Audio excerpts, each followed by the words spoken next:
पाकिस्तान को इस वक्त इकोनॉमिक फ्रंट पर बड़े चैलेंजेस का सामना है। इस वक्त भी दो फेडरल मिनिस्टर्स चाइना में मौजूद है, जहां उनकी कोशिश है कि जो 15 अरब डॉलर की जो पेमेंट्स है उसको चाइना रोल ओवर करे। फिर इससे पहले हमने देखा था कि कुछ दौरे इन्वेस्टमेंट के लिए किए गए, पाकिस्तान से कुछ ममालिक ने कमिटमेंट भी की कि हम इन्वेस्टमेंट करेंगे, लेकिन अभी तक हम इंतजार कर रहे हैं कि सऊदी अरब कब अपनी कमिटमेंट को पूरा करेगा, यूएई से कब इन्वेस्टमेंट पाकिस्तान में की जाएगी, और वो इन्वेस्टमेंट कुछ ऐसे प्रोजेक्ट्स में होनी है कि जो पाकिस्तान की इकॉनमी को भी फिर ऊपर लेकर जा सकते हैं। तो ओवरऑल ये जो इस वक्त एक इकोनॉमिक क्रंच की सिचुएशन है, इससे पाकिस्तान किस तरह निकलेगा और जो फॉरेन इन्वेस्टमेंट है वो इसमें कितना रोल प्ले कर सकती है, हुकूमत की जो कोशिशें वो किस तरह से कामयाब साबित हो सकती हैं, इस पर हम गुफ्तगू करेंगे। असफर अहसन साहब साबिक वजीर हैं सरमायाकारी के, हमारे साथ मौजूद हैं। असफर साहब, बहुत शुक्रिया प्रोग्राम के लिए, आपने वक्त निकाला। जो इस वक्त इकोनॉमिक के एक सिचुएशन हम देख रहे हैं और फिर इसको अगर हम कनेक्ट करें जरा इन्वेस्टमेंट के साथ भी, तो सऊदी अरब और यूएई से कुछ कमिटमेंट्स तो हुई लेकिन अभी तक कोई इन्वेस्टमेंट नहीं आ सकी है। ओवरऑल क्या क्लाइमेट आप देख रहे हैं? अगले चंद माह में ये इन्वेस्टमेंट आएगी पाकिस्तान? अगर आएगी तो क्या चेंजेस आ सकती हैं पाकिस्तान की इकोनॉमी में? सबसे पहले आपको शुक्रिया मुझे यहाँ पे इनवाइट करने का। जो पाकिस्तान की इस वक्त इन्वेस्टमेंट लैंडस्केप की अगर हम बात करते हैं तो इस साल जो हमारी एफडीआई इनफ्लो है वो around 1.8 to 1.9 billion dollar. Last year ये 1.76 बिलियन डॉलर थी और उसके लास्ट ईयर ये 2.1 बिलियन डॉलर थी। लास्ट 24 इयर्स में हमने 48 बिलियन डॉलर्स अट्रैक्ट किए। इसका मतलब ये कि पर एनम हमने 2 बिलियन डॉलर्स अट्रैक्ट किए। अच्छा, इस पूरे प्रोसेस में अगर देखें तो ये जो 2 बिलियन डॉलर के अराउंड या 1.8 1.9 है, ये बहुत कम एफडीआई है। और ये जो एफडीआई होती है बेसिकली ये एक मिरर होता है कि what is the investment climate in the country for the existing investor, जिसमें फॉरेन इन्वेस्टर्स भी हैं और जिसमें लोकल इन्वेस्टर्स भी हैं। तो प्रॉब्लम जो आ रहा है, जो as a state of Pakistan में आपसे बात कर रहा हूँ, और मैं किसी एक गवर्नमेंट को इस पर रिस्पॉन्सिबल करार नहीं देता, बल्कि जितनी गवर्नमेंट्स आई हैं सबने एडहॉकिज्म और फायर फाइटिंग मोड में काम किया है।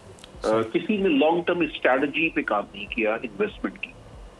Till today there is no investment strategy for this country. There are hundreds of papers available, there are hundreds of presentations available, लेकिन हमने कोई इस स्ट्रैटेजी कंट्री की नहीं बनाई जो अगले 20-25 साल की हो, जहां हम इस पोजीशन पे आ सके आफ्टर सम टाइम कि हम 8-10 साल 12 साल की कंटिन्यूएशन ऑफ पॉलिसी गारंटी कर सके इन्वेस्टर्स को या उन कंट्रीज को जो पाकिस्तान। असफर साहब, जब आप ये बात कर रहे हैं तो इंक्लूडिंग पाकिस्तान तहरीक इंसाफ की गवर्नमेंट, जिसमें आप भी मिनिस्टर ऑफ इन्वेस्टमेंट रहे, जितनी गवर्नमेंट्स हैं, आई सर्व फॉर 6 months ऑन ना, तो उस गवर्नमेंट में भी एडहॉकिज्म था, उस गवर्नमेंट में भी एक फायर फाइटिंग मोड था, उससे पहले गवर्नमेंट में भी ऐसे ही था, उसके बाद पीडीएम-1 में भी ऐसे ही था।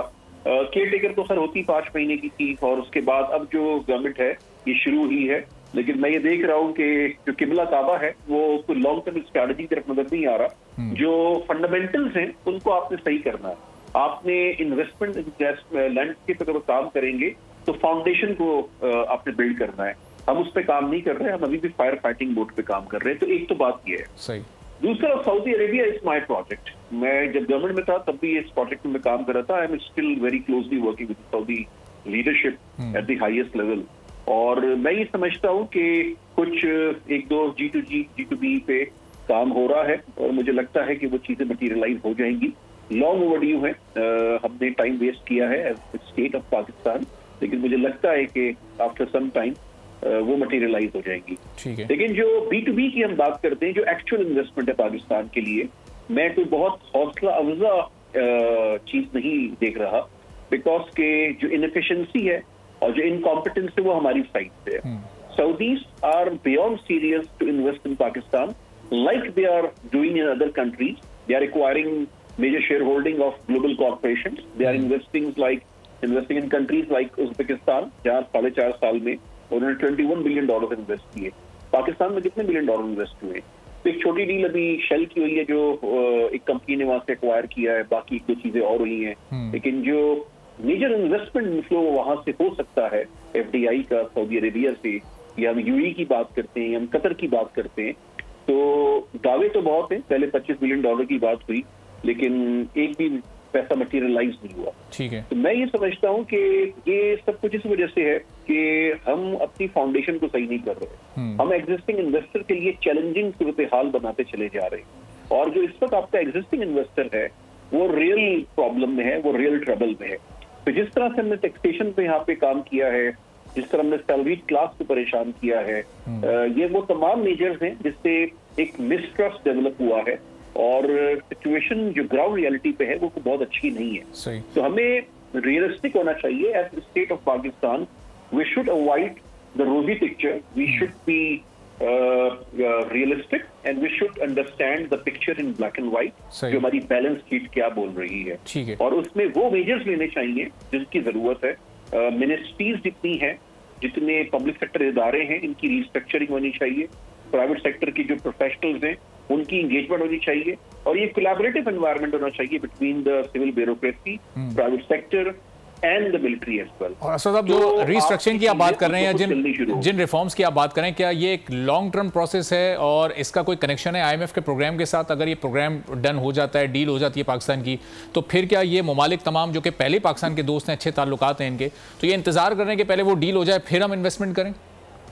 देखिए, वो किसी चीज का इंतजार नहीं कर रहे, वो सिर्फ इस चीज का इंतजार कर रहे हैं कि आप उनको रेडी प्रोजेक्ट्स दें और यहाँ जो इनेबलिंग एनवायरनमेंट है उसको सही करें और यहाँ पर एक पॉलिटिकल स्टेबिलिटी आए। हम सऊदी अरब की जब बात करते हैं तो जो क्राउन प्रिंस मोहम्मद बिन सलमान है, वो is actually my favourite leader also.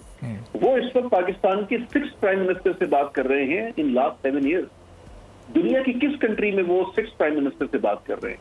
तो ये पॉलिटिकल स्टेबिलिटी की एक बहुत बड़ा एविडेंस है कि यहाँ पे स्टेबिलिटी नहीं है। यहाँ पे आप हर 6 महीने में एक सेक्रेटरी को तब्दील कर देते हैं। लास्ट 10 सालों में आपने 12 एफबीआर चेयरमैन अपॉइंट किए, 10 सालों में आपने 10 फेडरल सेक्रेटरी फाइनेंस अपॉइंट किए, 10 सालों में आपने 7 chairman board of investment appoint किए। तो कंटिन्यूटी का तो आपका ये हाल है। तो मैं अगेन ये बात किसी स्पेसिफिक गवर्नमेंट की, आज की या पिछली गवर्नमेंट की नहीं कर रहा।